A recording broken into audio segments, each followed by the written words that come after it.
We'll just get started in a couple minutes here.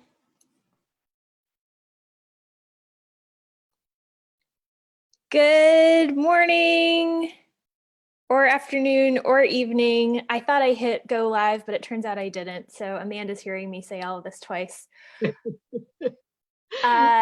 We are very excited to be with you today, and we'll just give you another minute or two to grab yourself a pen and paper if you want. If you want to have lunch with us, we're more than happy to be here with you while you eat lunch. We are very excited to be chatting about loving yourself through all of this. I'm very excited to be hearing about this topic also. So just take a minute, and while you're getting settled and tuning in, as always, would love to know where you're watching from. So if you want to type in the city or state or country you're watching from, that's always fun for us to know where everybody's tuning in from. Hey, Kelsey, thanks for the shout out. And I'll just give you guys another minute or so to get settled in and get cozy. If you want to hit the share button, that always helps us out, helps get the word out. And today's going to be a great topic. So if you want to hit the share button and or the watch party button and get your friends invited, invite them to tune in, that will be great too, because the more the merrier. And we've got a Seattleite out there. Hello, April, AKA my mom, who has to tune into a lot of things that my sister and I are doing during all of this. So always appreciate your support. Oh, hi, Tarine's mom. Becky is coming at us from her living room / office. Love it, love it, love it. I feel like we have a lot of like this / that. Like I'm in my living room / puzzle room / sometimes dining room, depending on how I'm feeling or how lazy I'm feeling. / workout room / drumming studio / video game area. Nice. So we are going to get started. If this is your first time tuning in, welcome. This is our 10th session.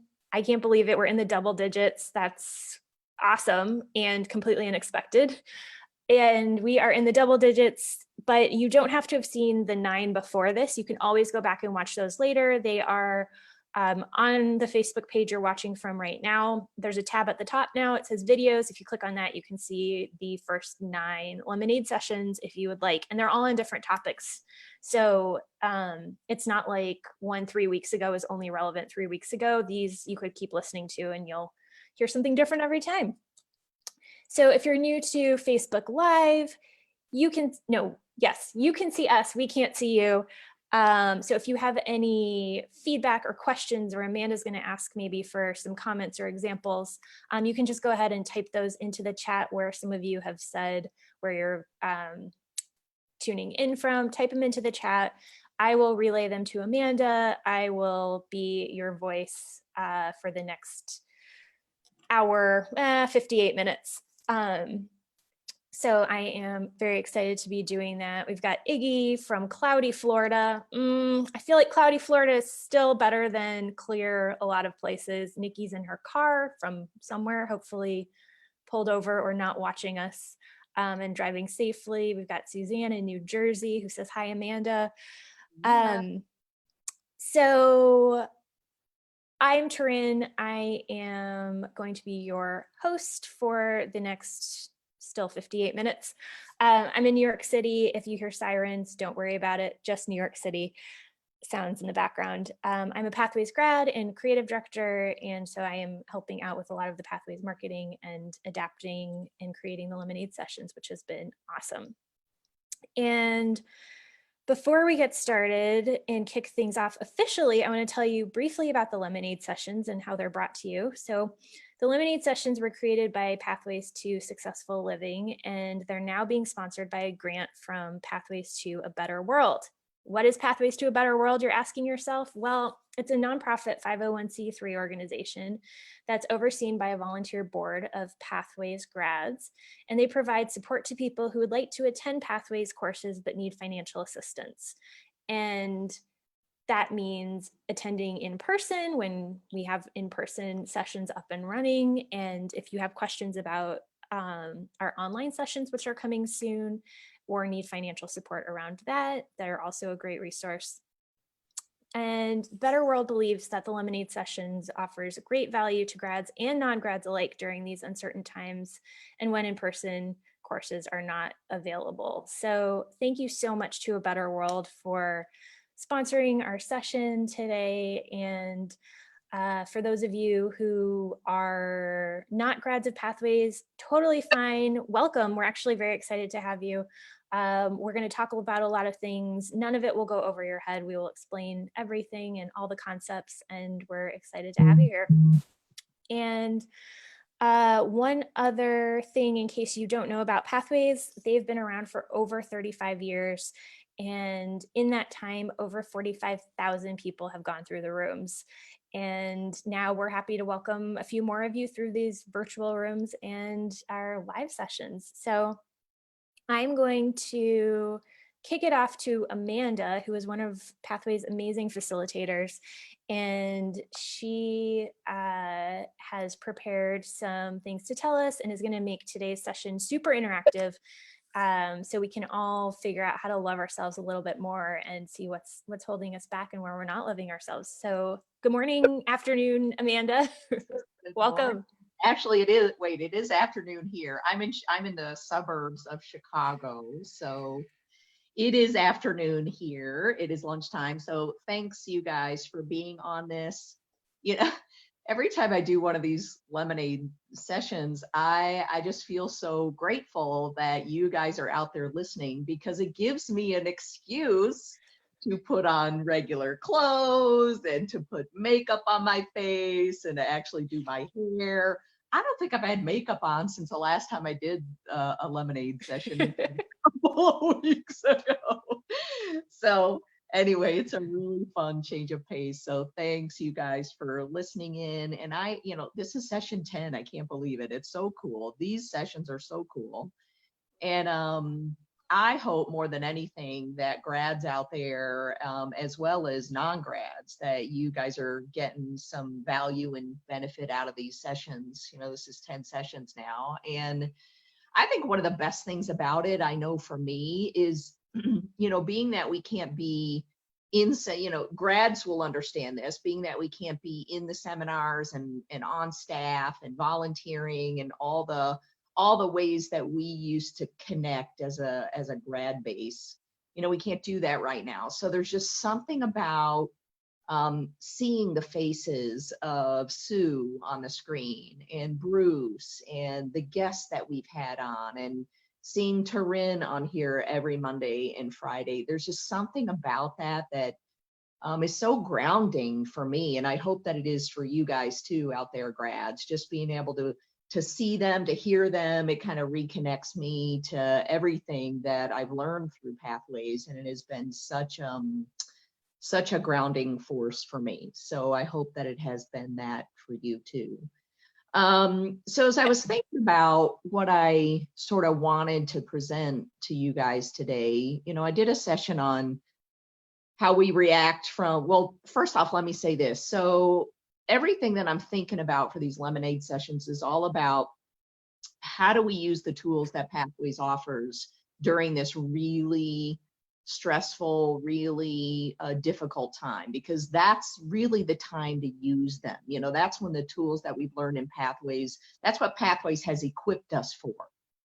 Not just when things are great and smooth and swimmingly and all that stuff, but when things are tough, as they can be, and for all of us as human beings, even without the pandemic, when things are tough, that's the time to really pull out the tools that we've learned in Pathways to help us better navigate through these difficult times. And so, I love doing that session for you guys on how we react from victim, martyr, villain, and some ways of stepping into the leader. It's one of my favorite concepts that we teach in Pathways. And I hope you got some usefulness of that. And then Sue and I got to do that couples session, with some specific tools about how do we, because God knows, God knows couples are challenged right now. I know I have been in my marriage, and I'll just say tomorrow is my 13th wedding anniversary. So Happy anniversary. thank you. And interesting because, we got to get super creative with how to celebrate that. But anyway, I got to teach that couple session with Sue, and then, hearing all the other sessions that have been taught, around trusting yourself and around comfort zone, around handling anxiety, and all the wonderful sessions that we've done. So as I was thinking about what I wanted to talk about with you guys today, just this concept of loving yourself just kept coming up for me over and over and over. And how do we sort of best take care of ourselves during this really challenging time? Because I don't know if any of you are like me. I am catching myself being really hard on myself in so many areas right now. And I'm normally pretty hard on myself in general, so I have to really really step back and catch myself around some of the ways that I beat up on myself on a regular basis. But it just seems like right now, like that is so heightened for me. So I thought, talking with the grad base and non-grads, anyone who's out there, about ways that we can better take care of ourselves and better love ourselves during this time, I think is so, so important. So I'm going to share with you some of the ways that I've been doing that, based on all my years of pathways. And I've been involved in pathways over half my life. So, and I've been teaching for pathways for 20 years now. So I've had the privilege of having these tools throughout all of my adult life. And so I'd love to share with you some of the strategies that I've come up with, but I really want to hear from you guys out there first off, because I want this to be really interactive. I want to take some examples and offer some support and some ideas. So what I'd love to hear is the ways that you guys are struggling in taking care of yourselves right now during this time. What's been the most challenging for you? Maybe it's been you've just been being hard on yourself in general. Like, oh, I should be using this time to better myself, or to lose 30 pounds, or to learn a second language, or get a degree, or there's so many things out there that you're probably, if you're like me, you're hearing about people are doing, and then it's like, oh, why can't I be doing that right now? And so we automatically are hard on ourselves for maybe what we're not doing, or just hard on ourselves for the way we're just kind of handling this whole thing. Like, I'm just getting too stressed out all the time, or I'm getting angry and taking that out on my spouse and kids, or, and speaking of kids, that's a whole other area where you might be being hard on yourself. So I have a 12-year-old son, he's in 6th grade. And so I'm catching myself feeling like I have to be the perfect homeschool teacher. It's like, oh, my job now is to homeschool my son. Well, I heard a great report recently in that it's that, okay, we're not homeschooling, we're crisis schooling, and that's something completely different. But those of you who are parents out there, I don't know if you're being hard on yourself about not being the perfect homeschool parent right now, right? So that's just another way we can beat up on ourselves. Maybe you're being hard on yourself for either A, being laid off from work, or if you're not laid off, maybe your workload is very different. It has been for me. I've still been working full time, but it's gone up and down and up and down in terms of the workload. And so, and I just noticed during the more down times that, I get frustrated with myself, like I should be doing this or I should be doing that. I don't know if any of this, if you guys out there can relate to any of this. We're all perfect, Amanda. So really, I think it's just you. Yeah, all the comments are saying like, nope, can't relate. Sorry, just you, Amanda. No, we've got a lot of great comments coming in around that. Good, good. So I want to cover one more area and then I want to take some examples and comments. So probably the biggest area that I'm being hard on myself and having to catch myself around right now is health and wellness, for sure. Now, I've been working out every single day and I'm proud of myself for that. I really have been. That's been one of my strategies for loving myself and taking care of myself. But, you know, but I certainly have not been the best with my diet or so there's this part of me that's being hard on myself for not being as healthy as I can during this time. And I'm sure so many people out there can relate to that. Or maybe you're not doing anything to take care of your health, anything, right? And so you're being really hard on yourself about those things right now too. So let's hear some examples, Taryn. What's coming over the Yeah. next? So Kelsey says it's been a challenge to get motivated to be physically active, which I totally can feel that one too. Barbara said being hard on myself while working at home. Dawn said feeling like I have to do all the things all the time and be all the things as a single mom, a remote employee, etc. And Kelsey said definitely the homeschooling has been challenging as well. Suzanne says not contributing enough to the cause. I'm making masks, but slowly, and feel I'm not dedicating enough time to it since I'm home on maternity leave. Mm-hmm, mm-hmm. Eating poorly. Odette is struggling with a sleep schedule, and the shoulds are strong at this time. And for those of you who are on or not on Friday, we were talking about the idea of not shoulding on ourselves, and really, letting go of some of those shoulds. Yeah.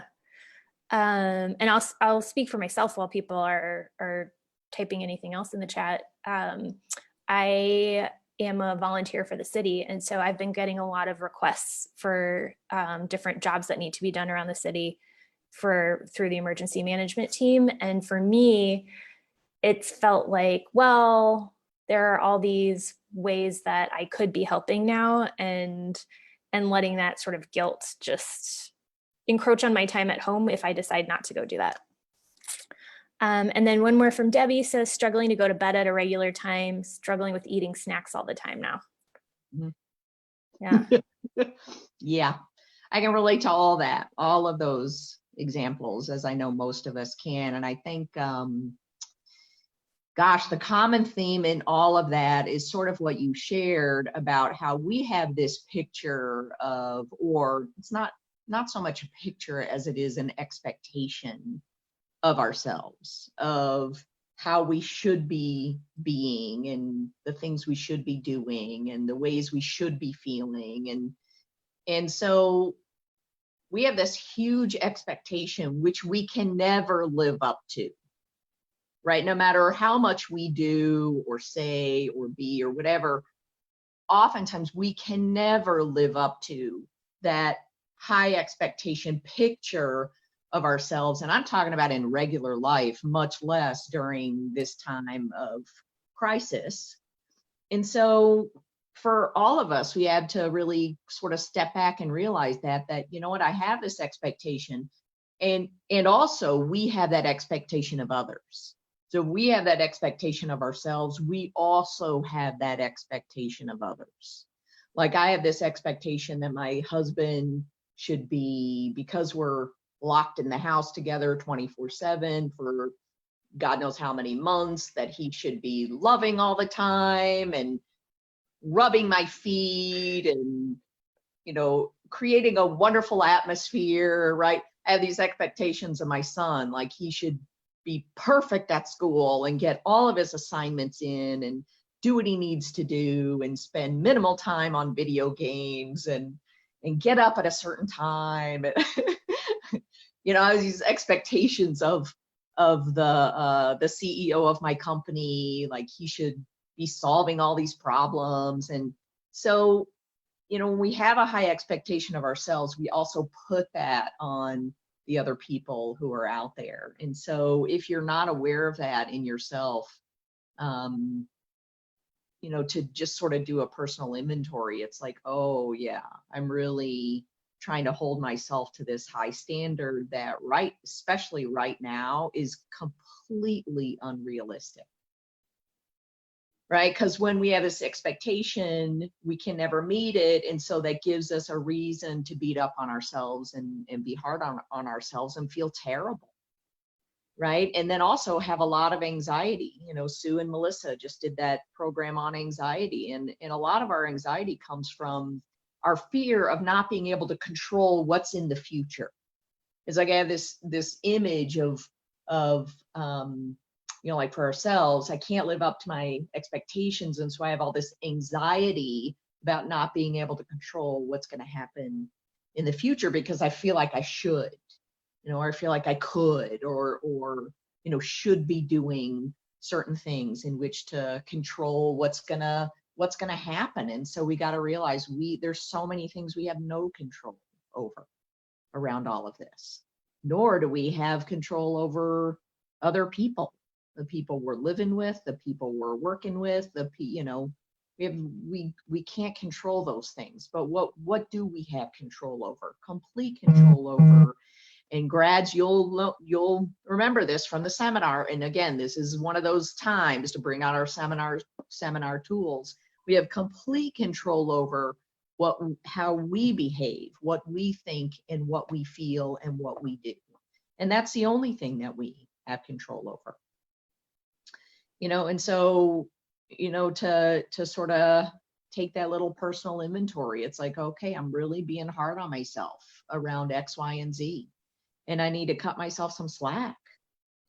I need to start being a little gentler with myself and not expecting myself to be perfect, or the hero, or the perfect school teacher, or the perfect spouse, or make all the perfect meals, or all the stuff that we're putting pressures on ourselves to do right now.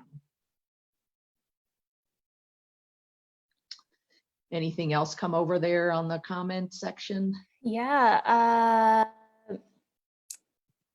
Let's see. Debbie says, absolutely right, Amanda. So she's feeling what you're saying. Suzanne says, I struggle with the line of not beating myself up, but also holding myself accountable, which I think is a great line. And hopefully you can discuss that a little bit more. Pause there for a minute. Yeah. Very interesting point. And it's really important to make the distinction. So accountability has nothing to do with beating up on yourself. And that's your self accountability, and it's holding others accountable. If you're beating up on yourself or others, that's not accountability. That's something completely different.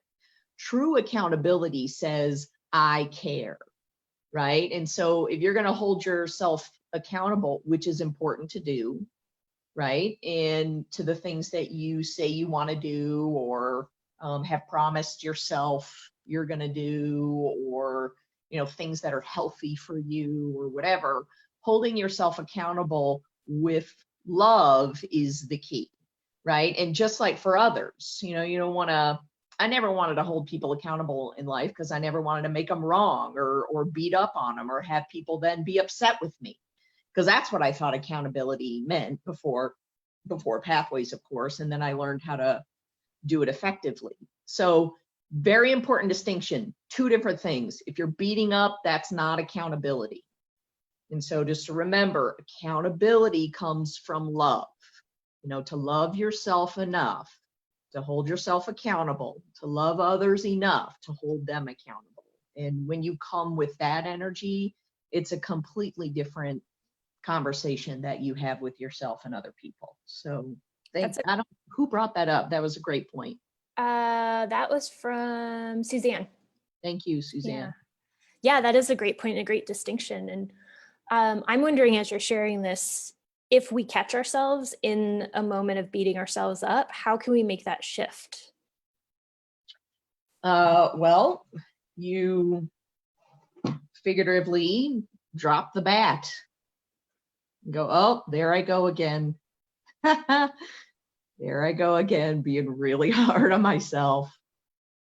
Okay, you got to stop that behavior. And do you remember in basic, and grads will remember this, do you remember that saying that I love myself and I accept myself even though I don't understand myself? So that's a great tool to remember in those moments when you catch yourself beating up on yourself, to stop. And you can just say those words to yourself. I love myself and I accept myself, even though I don't understand myself, even if I just screwed up, or even if I just did something stupid, or, said the wrong thing, or, ate a whole bag of Doritos or whatever. I love myself and I accept myself, even though I don't understand myself.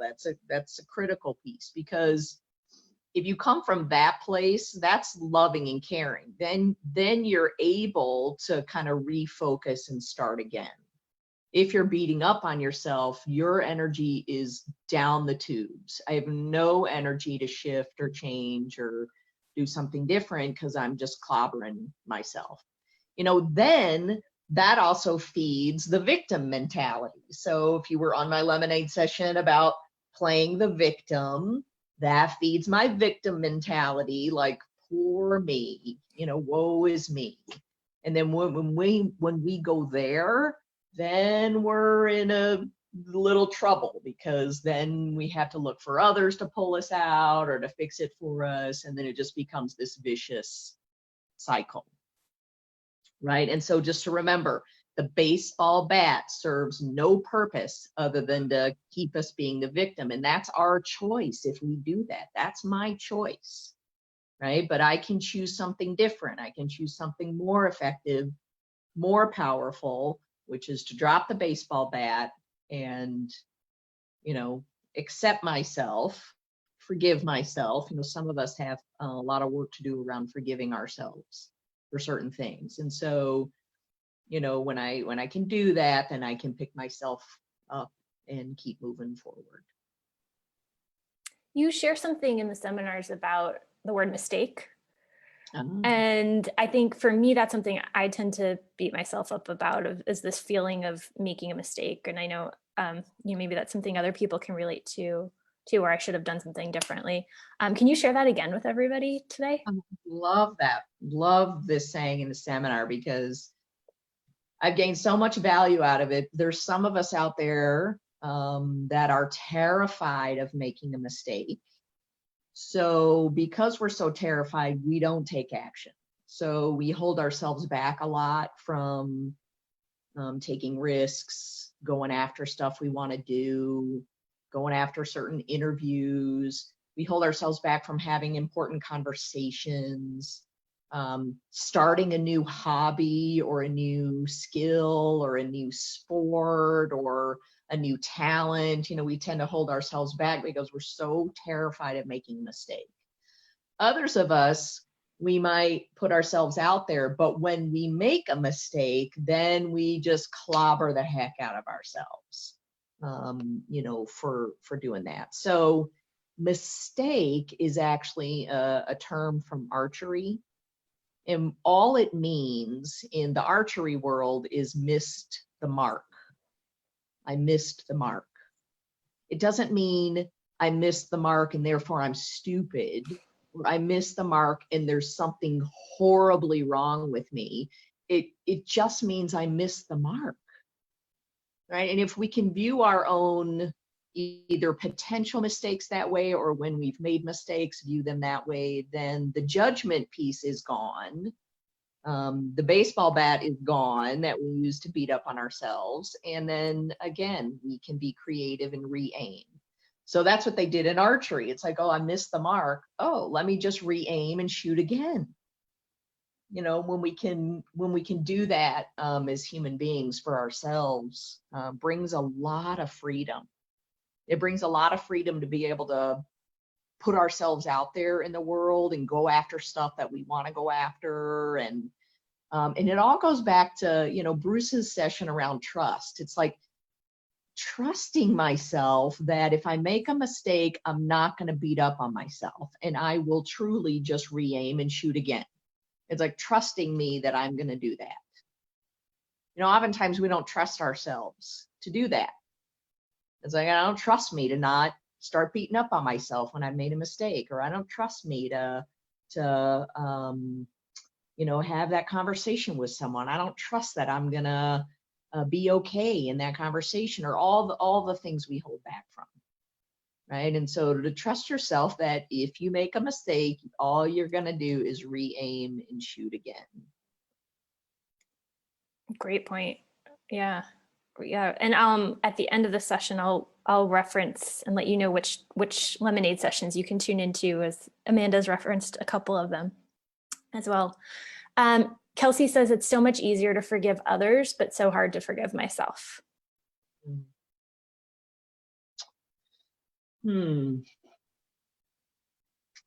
So that brings me back to my victim, martyr, villain session. How those of us who are great martyrs, and if you missed that, and if you're a grad, you know what that means. If you're not a grad, being a martyr often means we put others' happiness before our own. Right? We would way better, and I'm sure Kelsey, you can relate to this, way better take care of others, make sure they're okay, than we would ourselves. We could be completely suffering inside, or devastated inside, or emotionally bankrupt inside. But we would still find a way to give to others. Right. And so the problem with that is that can only go on so long. Right. Eventually something's got to give. Right. Eventually, as martyrs, we're so depleted. And then we typically then fall into villain, where then we start taking it out on other people. Right. Because we can only do that martyr thing for so long. So, for you, Kelsey, to just imagine if you were able to forgive yourself the way you do your family, how much more you would have to give them, because you would be filled up inside, because we can only fill up ourselves, right? So no amount of others giving to us can ever really fill ourselves up. And so if you were to forgive yourself in the ways that you do them, how full you would be, and then how much more you would have to give. Getting a lot of martyrs. Kelsey says seasoned martyr right here, and Don says martyr right here too. And you might be a martyr if you're saying, you know what, I'm going to watch lemonade sessions and then I will just relay the information to everyone else in my life. But I'll sit there, I'll watch it for everyone, and then I'll pass it along. That might be a sign you're a martyr. It's so good for my mother. I wish she was watching. This would be so good for my husband. I wish he was watching. Yeah. If you're saying that to yourself, you might be in the martyr role. Yeah. And I just looked it up. So session 2 is the session all the way back in session 2. I can't believe it was that many sessions ago, was when Amanda does the explanation of victim, martyr, villain, leader. So that is a great one to tune into if you're looking to binge watch your favorite show this week. That's a good one to do. And then session 4 is the one from Bruce on trust. Yeah, another great session. Those two are really great. Ooh. Yeah. Anything else that anybody wants to talk about that's coming over?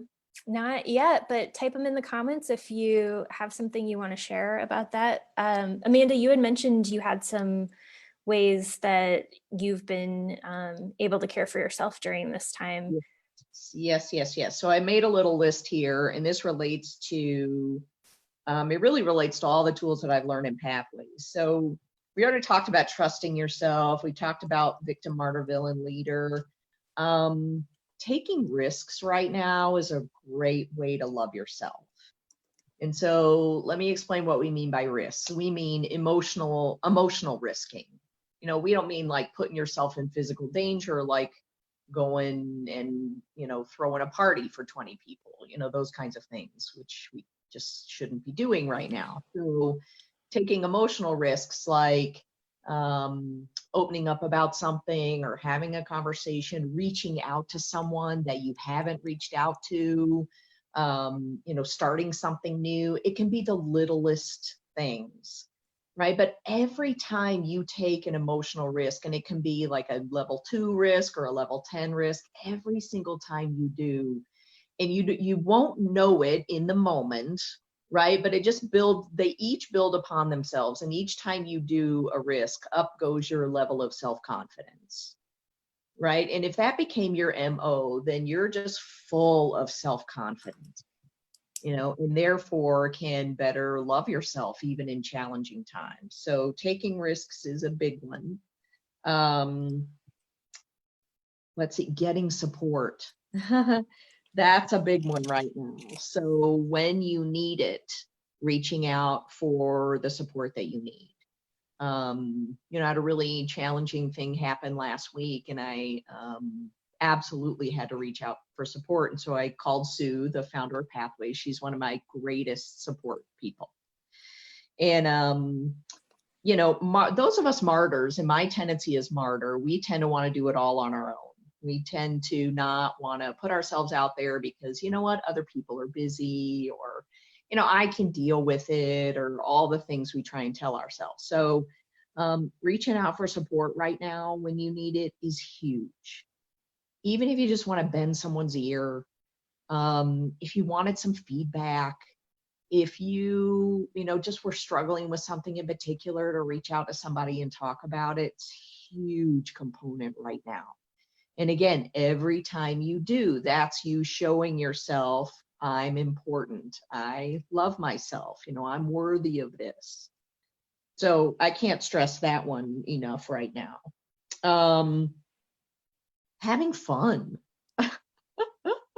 Having fun right now, is a huge way to love yourself. And this could be in all areas. So like with your significant other, find ways to bring fun. My husband and I have been doing these little Friday night, little in-home happy hours. We used to go out every Friday night. That was our date night. We can't do that. So we have these little Friday night happy hours. And you want to hear something hilarious? Always, especially if it involves your husband. So my husband and I last night, we were really bored, right? And so we, we decided to color each other's hair. I am not kidding. I am not kidding. So he had bought some boxes of hair color, and we decided to color each, like, whose husband does this? I don't know anyone's, right? So he colored my hair, right? Then I colored his. He's kind of like bronzy blonde right now. It's kind of hilarious. So anyway, it was fun, right? It was like something different. It's like, who cares? It's just hair, right? So let's just have fun. So finding ways to bring fun, with your kids. And, it's challenging with our kids right now around this whole homeschooling thing. And again, I want to go back to that homeschooling thing, because so many of us parents are being really hard on ourselves. Like, we have to be the perfect homeschool teacher on top of and maybe you're still even working, but I have to be the perfect homeschool teacher. I have to make sure my kid, understands everything and turns in everything. And oh my gosh, I'm still trying to figure out what the heck they're doing, like in math. I'm like, what is that they're doing? So what I just want to say to you parents is, you do not have to be the perfect homeschool teacher. That's not your job. You're not a homeschool teacher unless you really are that, but you are not a homeschool teacher. So to take the expectation off of you that you have to all of a sudden be this amazing teacher to your kids. We're not homeschooling, we're crisis schooling. I said, I read that article recently and it was so effective, and I can't remember who wrote it, but we're crisis schooling. That's a different thing, right? And so to do what you can as parents, to do what you can and not expect yourself to be perfect, and have some fun with it too. So anyway, those were some of my strategies that have worked for me during this time to help kind of lighten the load for myself. Oh, and well, the last thing I want to say is to have a routine. for me, that's important. So like whether it's working out every day or meditating, or I wrote something else here and I can't even read my writing, but having a routine of things that has you filling up yourself. So important.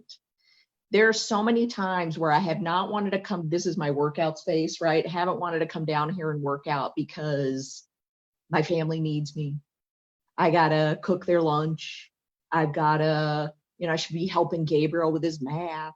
I should be, I don't know, all the things I tell myself that I should be doing. And every single time I have to fight that voice and remember that I have to give to me. Because if I don't give something, take that time for me, and it's only an hour. I don't take that time for me, then I will have less and less to give to them. Because every time I take that hour, I feel more filled up inside. I'm happier. I'm a better parent. I'm a better spouse. I'm a better worker when I take that time for me. So I can't stress that enough as well. Great point. Was it jazzercise? Is that what you wrote down but couldn't read? No, but Oh, that's my workout every day. Jazzercise is the best. So they have Jazzercise on demand that they gave us for free. So you can go log in and take a class whenever. But they're doing all these live sessions. My instructor here in Bartlett that I typically take from is doing live sessions twice a day. So I mean, it's pretty amazing. They're like really giving to the community. So anyway, I love the workout and I love how available they've been. So that's been my hour for me every day. nice, nice. I'll share mine, but while I'm doing that, why don't, if anybody else has some tips of what you guys are doing to love yourself through all of this, definitely share those. I totally am with you on the silliness and fun and trying to bring that. I've been playing a lot of music in my apartment, and I found that's been great.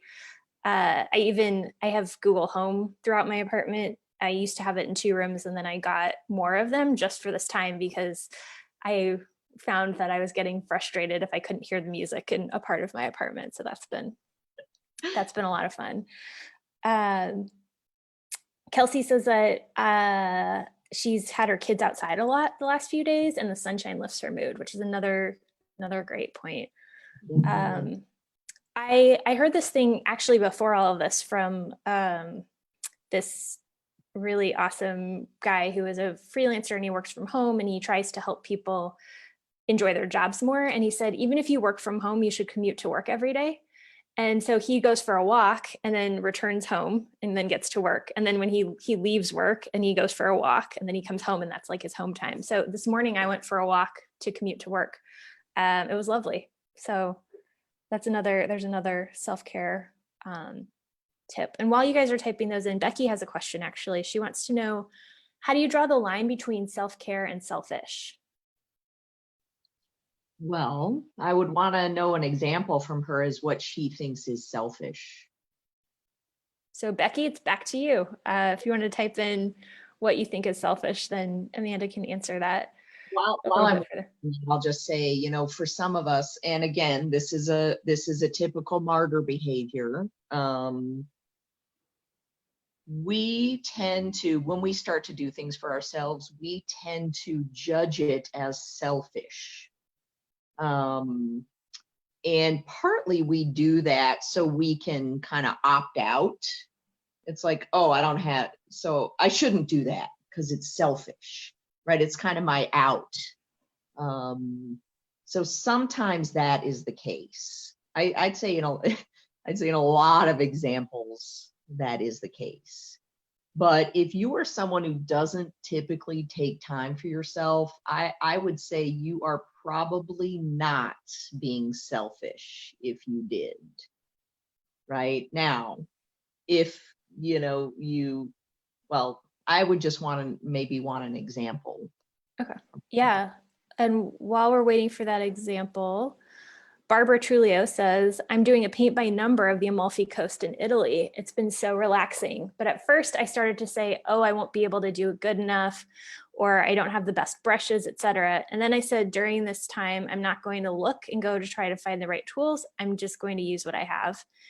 And I find that every day and night when I have a free minute, I can't wait to do my painting. That's awesome, Barb. Way to catch yourself, right? And good to hear from you, girl, out there on the East Coast. But way to catch yourself. That's a great example. Yeah. And what a nice tool to be able to take into the post-COVID world of what it was like to just use what you had and adapt and go from there. Right. Speaking of that, I just want to mention in an upcoming session, Bruce and I are going to lead a session about kind of where do we go from here. As we start to come out of this whole quarantine, it's important to sort of have some goals or plans for ourselves. And so I think that's next Monday, I want to say. Yeah, I know it's coming up. That will be a great one to help put some of this into action. Yep. Amy says, great question about the selfishness versus self-care. She said, I was raised to believe that anything I did for myself was selfish, vanity, putting on airs, superficial, etc. Well, stop it. Many of us were raised like that. That anytime we put ourselves first, right, it's selfish. So we grow up with that mentality, and then all of a sudden we are giving 150% into others and have nothing for ourselves. And so that kind of belief system is only useful to keep us from taking action, right? To keep us held back, stuck, the victim, all that stuff that we do. So if it's not serving you, then do something different. And on the topic of homeschooling and children, is how do we break that cycle of teaching that?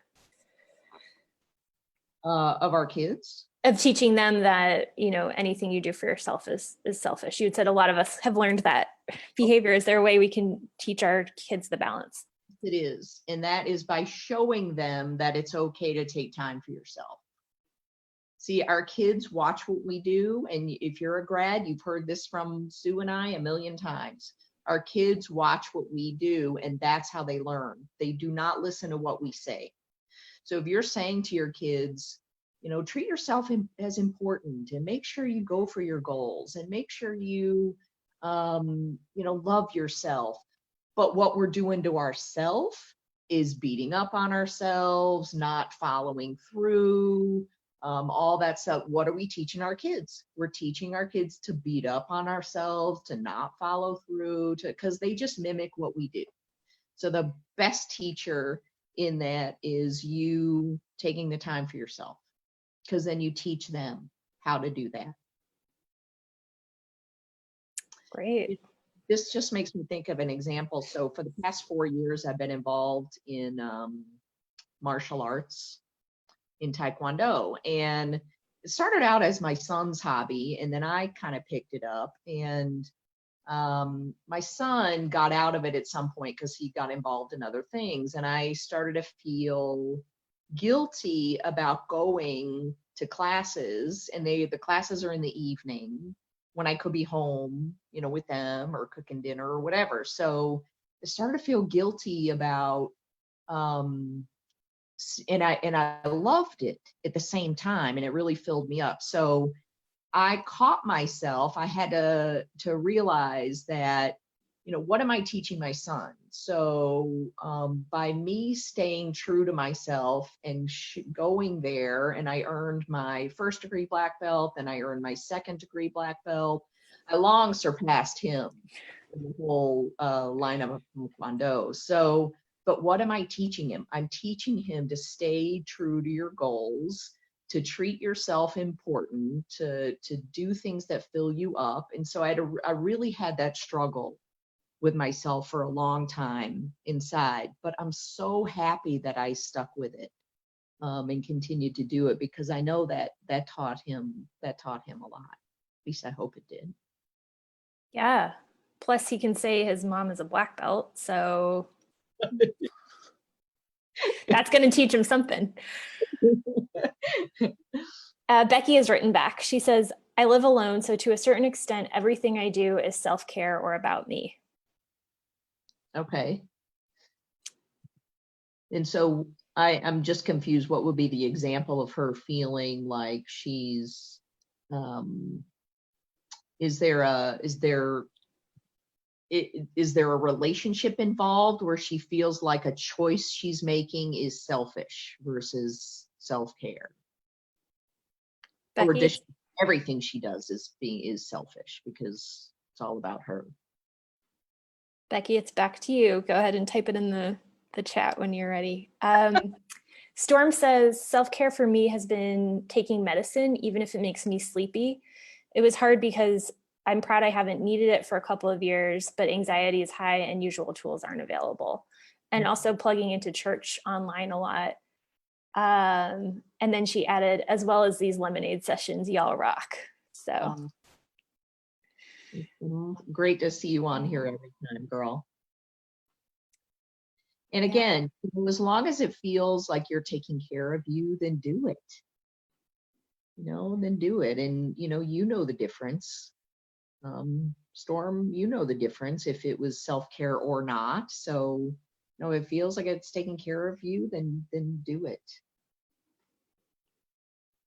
Yeah, great point. And while we're waiting for Becky, no pressure, Becky, to respond in our last sort of 5 minutes, is there anything you want to leave us with or any sort of pieces of knowledge and wisdom you want to pass on before we start wrapping things up? So I think about so Sue does this exercise in basic once in a blue moon, but she also does it a lot in other seminars too, like the couples seminar. This is a big one. So if you made a list of maybe 3 to 5 things that has you feel loved, write that list out and share it with the people that you live with.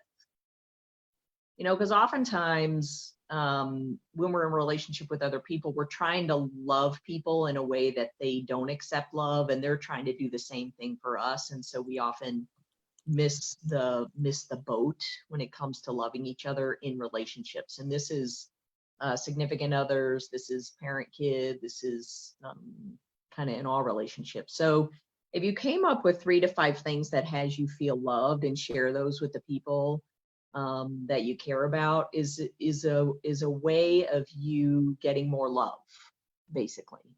So like and it may or may not have to do with that person at all. So like for me, the smell of coffee just evokes this feeling of love for me. So my husband knows that. So he knows when he makes my coffee that I love that. He knows that about me. And it doesn't have to be him that does it. It could be anybody that does it that kind of evokes that feeling for me. So I would highly recommend, that's kind of your assignment out of this, is to list out like 3 to 5 things that has you feel love. Candles burning, that's another one for me.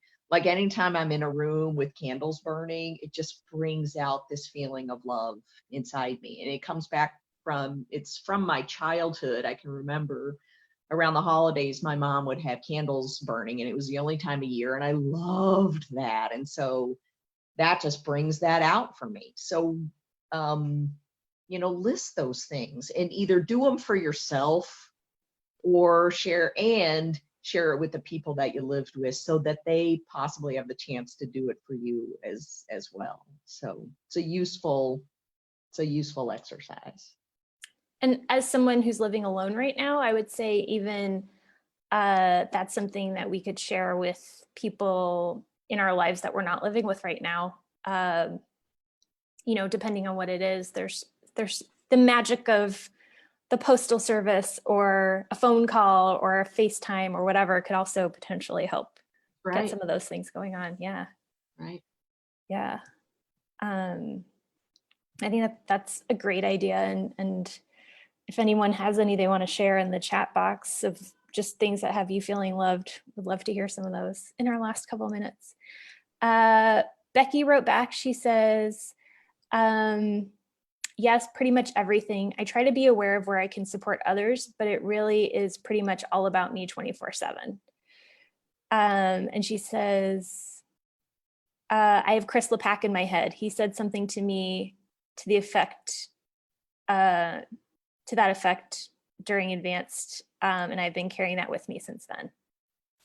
Something to the effect of what, that you're selfish. See, I wish I was face to I face with know, you, I because know. this is a little more involved than just a one, blanket statement. But the word that comes to mind for me is balance. Like how you can create balance of of supporting yourself and giving to yourself, and then also giving to others. So if you have both, you may, that may even have you feel more fulfilled. There's clearly something about this that is not sitting right with you, or you wouldn't be bringing this up after, because Chris LePac probably said that to you years ago. So, there's something in this for you that's having this continue to come up. So the word that comes to mind for me is creating more balance. Becky, hopefully that was helpful, and chime in if it wasn't, or if you have more clarifying pieces. Yeah. Quickly, type fast.